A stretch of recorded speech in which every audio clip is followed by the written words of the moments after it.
লাঞ্চে ভিডিওটা তোমরা এত ভালোবাসা জানতাম না।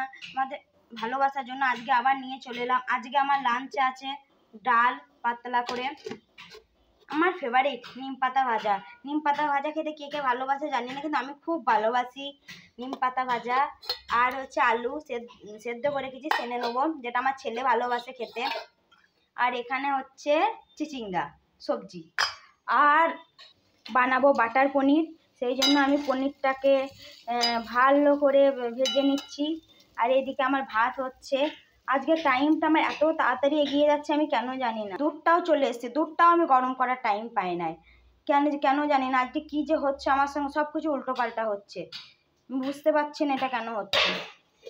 আর তোমরা বলেছো যে একজন আমাকে পার্সোনালি মেসেজ করেছে যে চিচিঙ্গা কি রোজ খাও?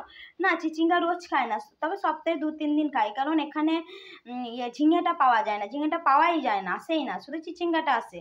এবার এই টাইমে এই সবজিটা, পটলটা বেশি, আর বাকি সব সবজি আসে কিন্তু অতটা ভালো আসে না। তাহলে যে সবজিটা ফ্রেশ ভালো আসে সেটাই তো খাওয়া ভালো না। আর রোজ পটল ভালো লাগে না, কারণ পটল তোমার এমনিতে কিলো 90 টাকা কিলো, পটল 90 টাকা কিলো আমাদের এখানে।